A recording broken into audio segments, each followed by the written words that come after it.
vocês não vão perceber, porque vai ser rápido e de uma certa forma com força, porque lá na frente nós vamos ver que ele virá como ladrão e ninguém vai poder ver neste momento. Então nós precisamos estar preparados, arrebatado rapidamente e com força. No grego fala harpazo, que traduzido fala também se arrebatado. Então esse evento descrito aqui, e lá em 1 Coríntios capítulo 15 também se refere à ocasião em que a igreja do Senhor será arrebatada da terra para encontrar-se com Ele nos ares. O arrebatamento abrange apenas os salvos em Cristo. Amém, irmãos? É uma preocupação, porque hoje, essa pregação que Deus falou no meu coração, isso é para a igreja. É para a igreja. Até que ponto a igreja está preparada para um arrebatamento? Eu tenho meu trabalho secular, eu fico tão envolvido que dificilmente eu tenho condições de vir no meio da semana na igreja.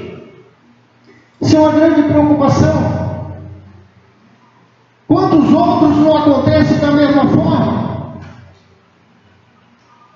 Pessoas envolvidas no teu trabalho secular, quantas outras vidas preocupadas no meio de tantas coisas acontecendo lá no mundo, muitas vidas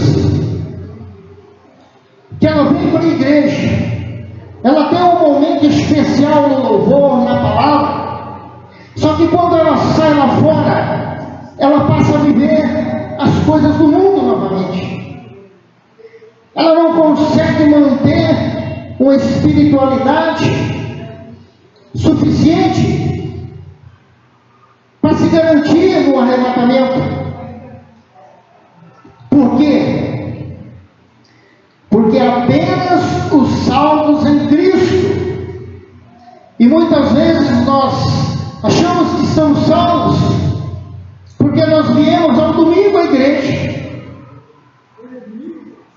Só que durante a semana ele vive mundanamente, concordando com as loucuras do seu patrão, com as coisas indecentes dos seus colegas e companheiros de trabalho.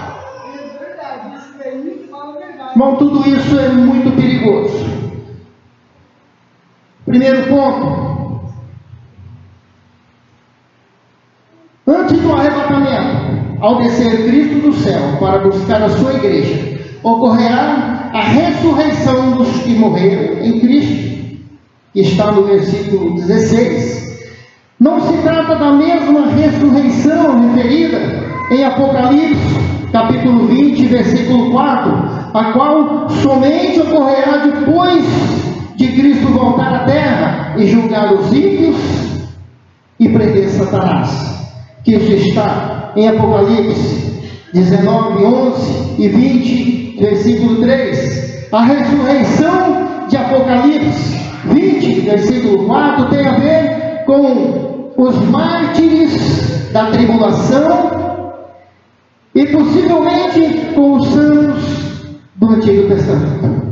Então vamos deixar essa parte para eles lá, né? Vamos viver atualmente o que nos cabe hoje. Até que ponto nós estamos preparados?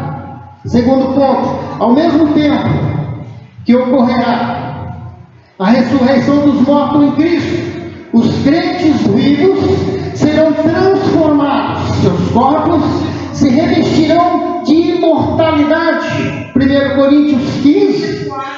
Isso acontecerá num instante, num abrir e fechar de olhos. Amém? Amém. O que nós estamos falando é tudo muito rápido. Você não vai perceber. Nós vamos ver lá no final, tão terrível será este dia. Para aqueles que subirem, não, eles vão para a glória.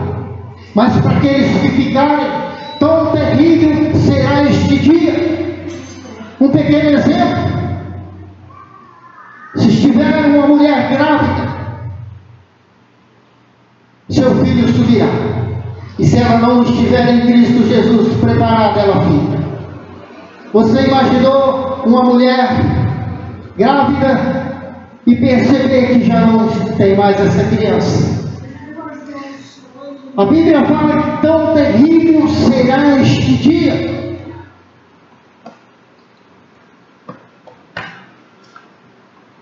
Bom, eu queria que vocês, vamos dar uma passada para mim ter um pouco de experiência no que é o arrebatamento,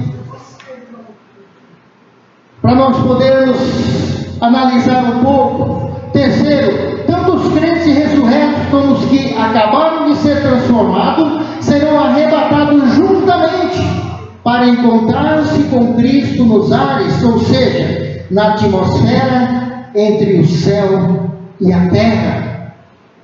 É ali que nós vamos encontrar com Jesus. Amém, igreja? Amém. Vocês estão me entendendo?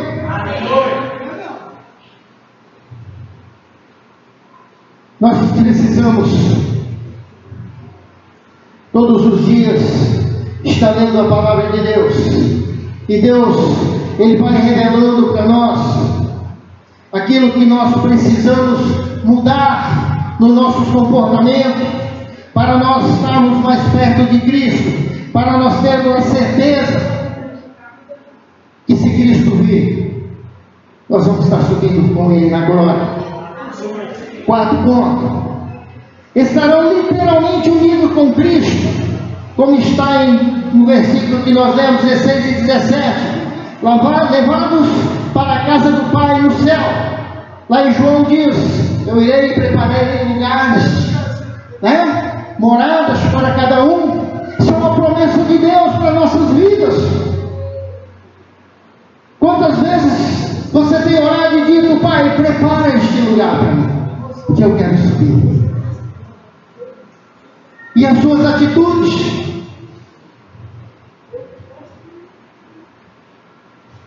têm garantido esse apartamentozinho lá no céu?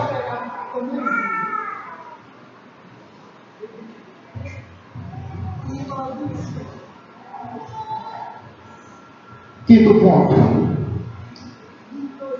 estarão livres de todas as aflições, de toda perseguição e opressão, de todo o domínio do pecado, da morte.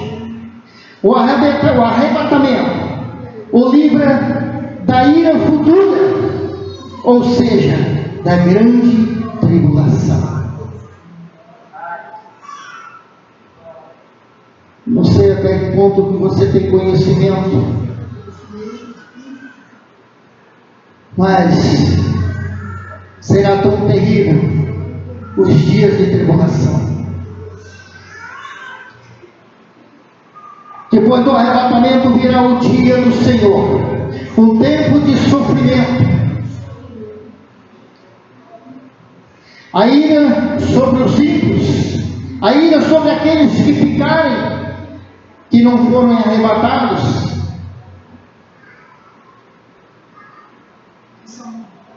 Irmãos,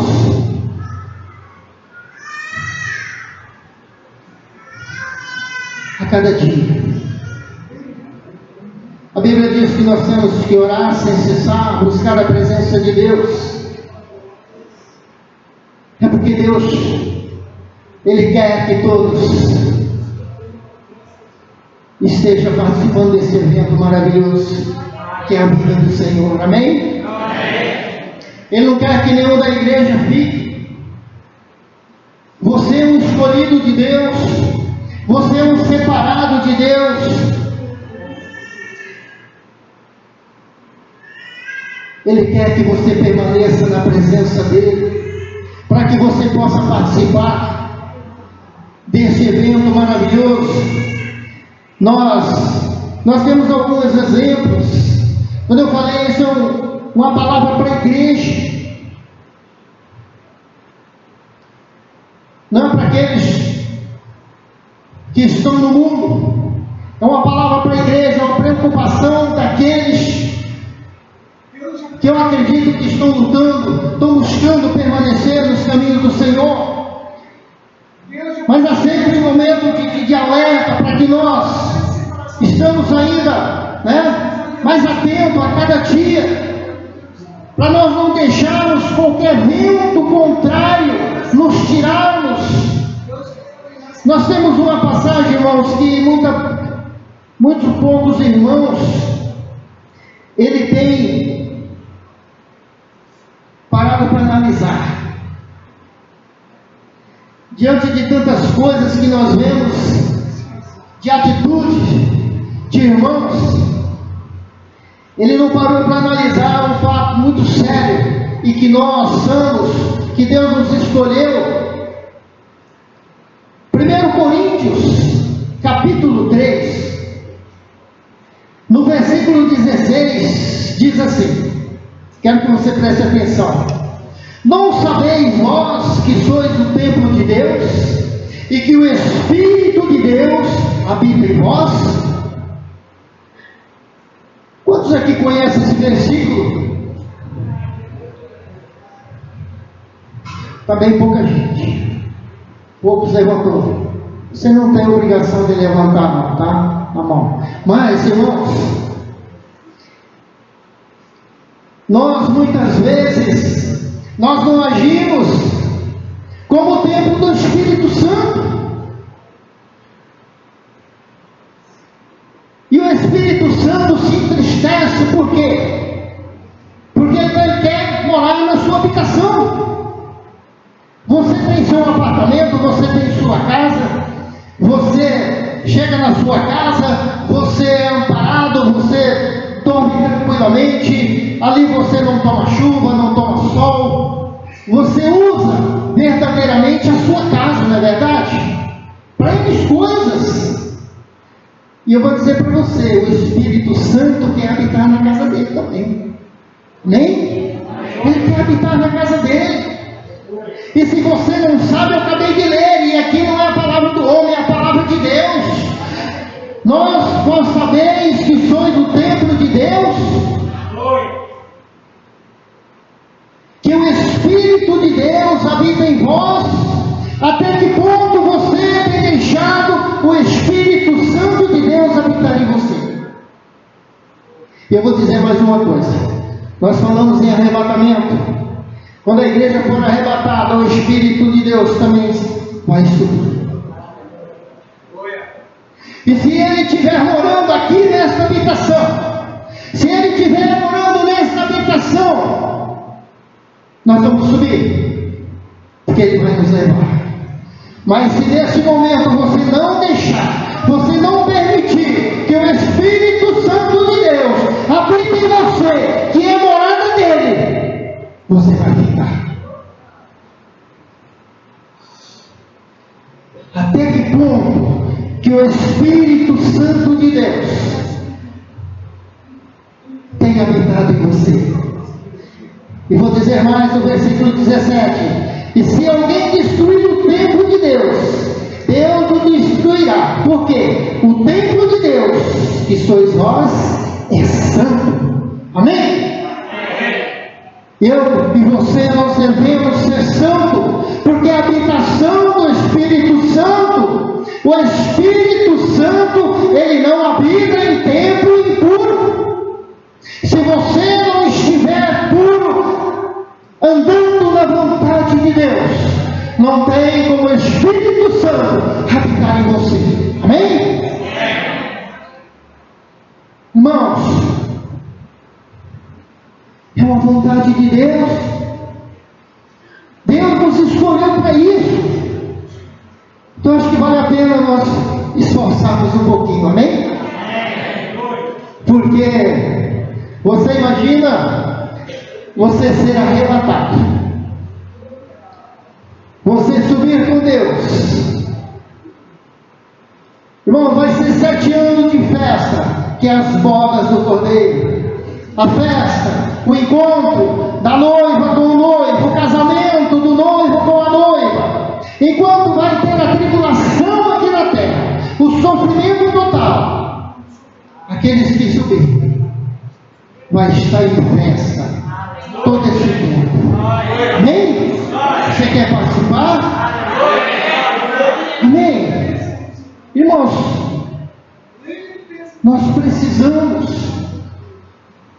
estar atento na palavra de Deus. Por quê? Porque nós não estamos aqui por acaso. Nós fomos escolhidos. Eu quero mostrar para vocês também mais uma parte em Mateus, capítulo 25, onde diz assim: então o reino dos céus será semelhante às 10 virgens que, tomando as suas lâmpadas, saíram ao encontro do esposo. E 5 delas eram prudentes e 5 loucas. As loucas, tomando as suas lâmpadas, não levaram azeite consigo, mas as prudentes levaram azeite em suas vasilhas, com as suas lâmpadas. E tardando o esposo, dormiram. Mas à meia-noite ouviu-se um clamor. Aí veio o esposo, saiu ao encontro. Então todas aquelas virgens se levantaram e prepararam as suas lâmpadas. E as loucas disseram às prudentes: dai-nos do nosso azeite, porque nossas lâmpadas se apagam.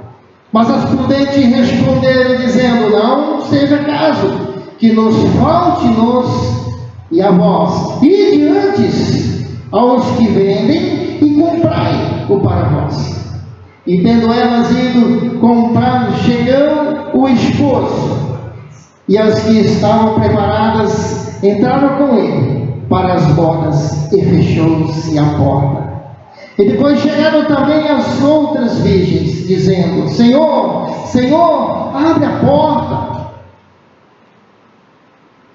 E ele respondeu e disse: em verdade vos digo que vós não conheço.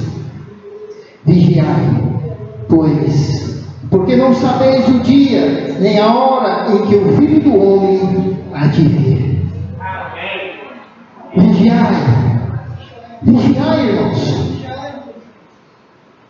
Vocês viram que aqui nós estamos falando de 10 pessoas. Voltamos a falar da igreja. São vidas que estavam na igreja. E nós percebemos que tinham 5 preparadas e 5 consideradas loucas, porque elas não estavam preparadas. Irmãos, na hora não vai poder dizer: fulano me leva, me segura pela mão. Não dá. Nós sabemos que a salvação é individual. Se você estiver preparado, você vai. Se o seu esposo não tiver, vai ficar. Se o esposo estiver preparado, ele vai. Se a esposa não tiver com seu azeite em dias, ela vai ficar. E o Senhor vai dizer: eu não te conheço. Até que ponto que a sua lanterna está preparada com azeite? Irmão, esse azeite aqui é o Espírito Santo de Deus.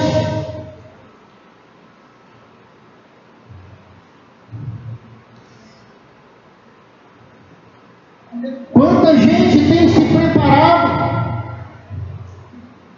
para que, hora que o esposo, hora que o noivo, que o Senhor chegar, pois esteja com a sua botija cheia de óleo, cheio do azeite, para que a sua lamparina não apague.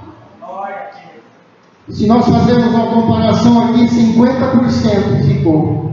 50% subiu. Deus não trouxe você aqui para levar só 50%. Amém? Deus trouxe você aqui para que todos sejam levados. Amém? Para que todos possam participar das festas do Senhor. Agora, irmão, Deus já te trouxe. Agora, depende de você. Até que ponto você tem produzido azeite na sua vida?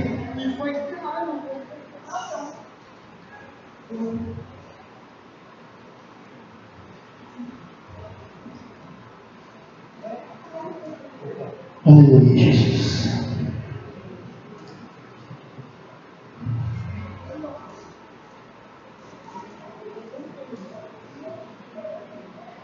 Quero ler mais dois versículos aqui em 1 Reis, capítulo 18, versículo 30 ao 32, que diz assim: Então Elias disse a todo o povo: Chegai-vos a mim. E todo o povo se chegou a ele, e reparou o altar do Senhor, que estava quebrado.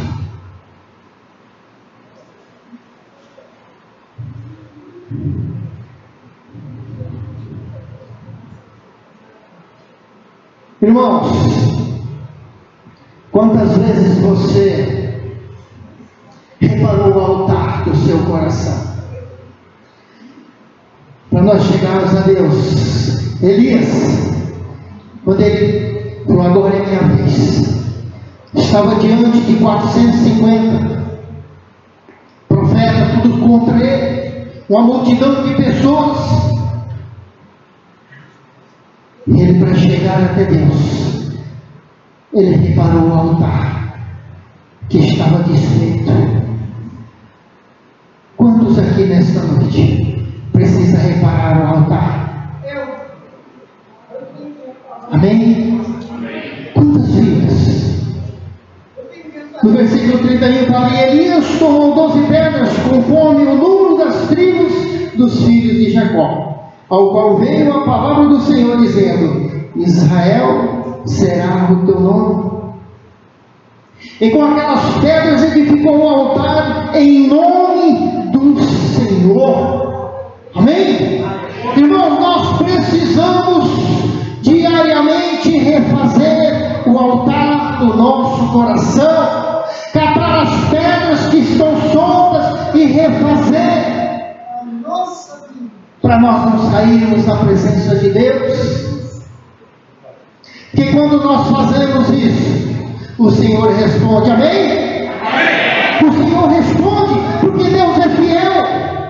Se nós vemos aqui no versículo 38, onde ele diz: Então cai o fogo do Senhor e consome o holocausto e a lenha e a água que estava no rio. Deus, Ele é capaz de fazer tudo o que for possível. Nós somos limitados, mas Deus não tem limite. Se você refazer o altar da sua vida, Deus vai mandar fogo e vai queimar tudo aquilo que não presta, e você vai ser limpo, você vai ser transformado, você vai estar preparado para a vida do Senhor. Amém? Deus quer você, quer a mim, preparado todos os dias. É assim que Deus quer da nossa vida, pastor.